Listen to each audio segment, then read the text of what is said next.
I see the Chinese expansion in the South China Sea as a significant threat to our country. I think it's a threat to our allies, South Korea and Japan. And I think we need to deal with it appropriately. China is it's not some democracy and everyone gets along. No, it's not. That is it could not be farther from the truth. If that was true, we wouldn't be having this conversation. But everything they have done has shown that they are an evil regime. They don't care about human rights. They don't care about freedom. They don't care about liberty. They don't care about our borders. They don't care about anything. They care about power, money, greed, and control for the top, and only the top. Especially with the Uyghur situation, I hope I said that right, but in northern China. And I was researching this, and they're calling the Uyghurs some kind of like extremists because they're Muslims or whatever. And because apparently they're very critical of the Communist Party of China. So it's no coincidence that people critical of the Communist Party of China are the ones that are getting beat up and sometimes killed in these situations, put into the concentration camps. It's like a repeat of Nazi Germany. They have the spy drones in Maryland University to harass those Chinese dissidents, those protesters. This is very similar to Operation Fox Hunt,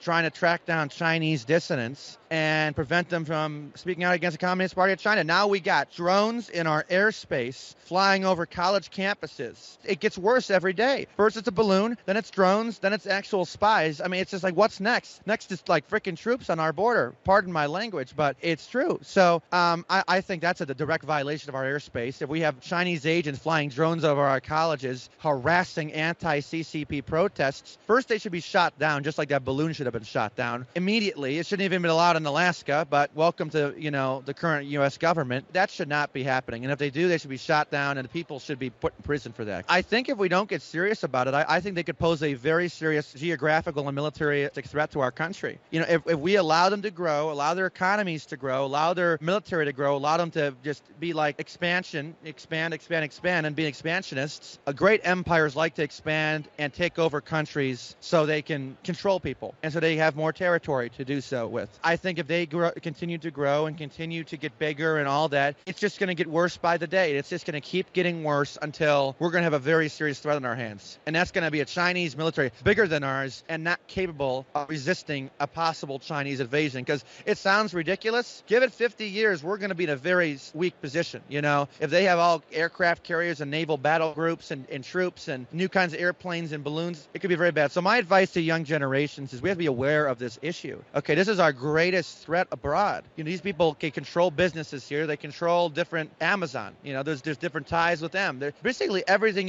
Like my suit I'm wearing is from China. I was looking at it last night. I'm like, well, it's pretty bad, but I cannot wear a suit. I got to wear a suit, right? But I'm a big fan of moving our industry out of China, moving it back here for our own national security. But we have got to do everything in our power as young people, get Chinese business out of China and be aware of this issue and treat the Chinese party for the evil thugs that they are and the tyrants that they are. They are authoritarians. They need to be deposed and to be called for what they are, which is evil thugs. To save America, we have to decouple CCP. Yeah, they're in direct interest in deposing us and destroying our country. They have I think it's a 100-year plan, if I'm not mistaken. It might be a little less than that. They have a 100-year plan to basically control everything, control every aspect of the world, just like Hitler wanted to do. I just compared Xi Jinping to Hitler because if I didn't know any better, they'd be related because they got the same things going on. Expansionists, expanding, human rights violations, violating our airspace. It just goes on and on and on. It is almost like a form of neo-fascism, and they're acting like Nazis. They're not technically Nazis, they're communists, which is a different ideology. They act more like fascists than anything else. They act like it. Technically they're a communist country, but they sure do act like it. So communism should be fought anywhere it appears. Government, business, if a politician says they support communism,